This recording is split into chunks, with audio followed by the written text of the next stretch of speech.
Hi, I'm Tracy Gaudet, and I'm the Director of the Office of Patient-Centered Care and Cultural Transformation, and I'm really glad to be with you today to talk to you about redesigning healthcare to promote one's whole health.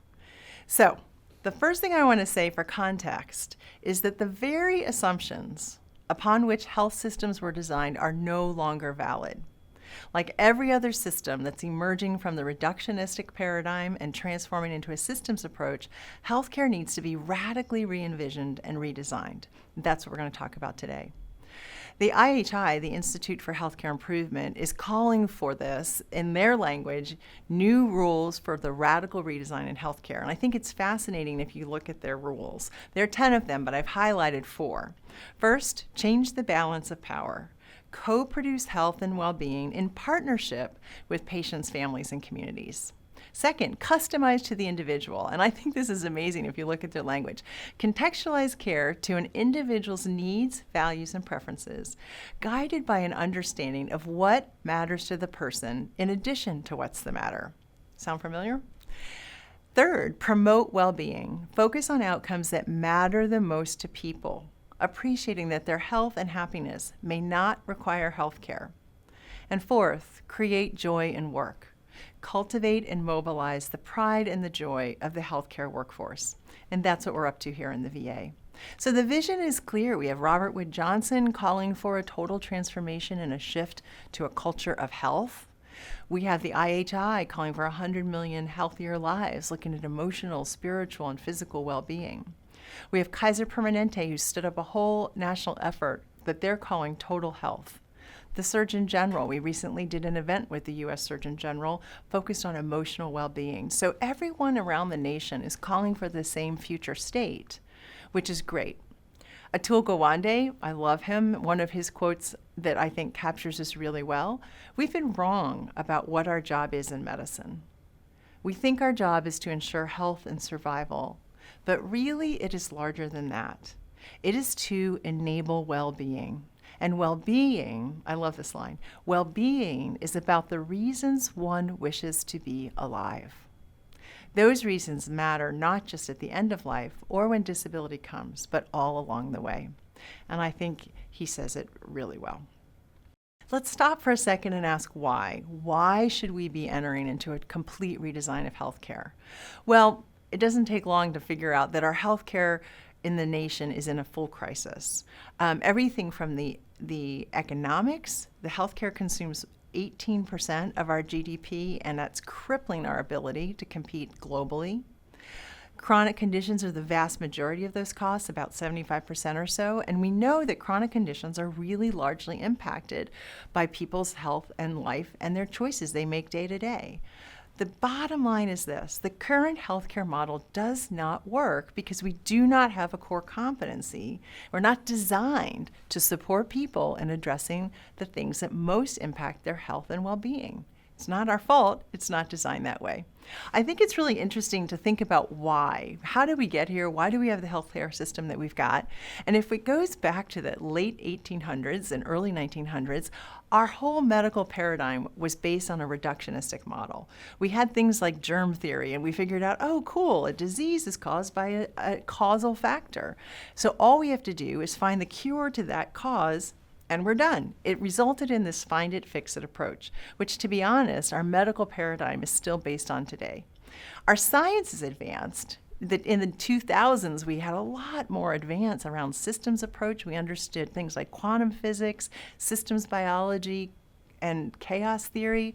We know that human beings are complex adaptive systems, and yet we haven't redesigned our healthcare approach fundamentally. If you look at this graph, and some of you have seen this before, it really orients across a person's time, across time in a person's life, and we see that there are initiating factors of health and disease. And right now, we pretty much wait till you're pretty far down on that curve to intervene. It doesn't work very well, but we created a system to address that. It's a clinical care model, which predominantly results in outpatient and inpatient medical care. And I'm oversimplifying it to make the point, but that's our dominant paradigm. I think there'll be a time not too far in the future where we look at that and we think, why did we think only having that approach was ever going to work? If we look at how it's working now, let's look at heart disease. Heart disease is the #1 killer of men and women, not only in America, but around the globe, as you know. What do? We do a lot of angioplasties. They cost a lot of money. We do a lot of bypass surgeries. They cost even more money. And it's interesting to realize that angioplasties and stents do not prolong life or prevent heart attacks when people have them in a stable condition, which is 95% of the time. So if someone is in an acute situation, they're going to the emergency room and they get stented, probably save their life. But 95% of these procedures are done in stable patients. It does not prolong life, does not prevent heart attacks. What about bypass surgery? Bypass surgery prolongs life in less than 3% of people. So here we are doing these very invasive things, very expensive things, and not even getting the outcomes we would like. Now juxtapose that to the fact that changing lifestyle could prevent, not just treat, but prevent at least 90% of heart disease, the #1 killer. But we don't have a system of healthcare that does that. We have a system of healthcare that does the top stuff, the interventions. So what does this look like? How do we radically redesign healthcare to really promote people's health and well-being, whether they're already healthy or sick or at the end of their life? We're calling this the Whole Health Partnership.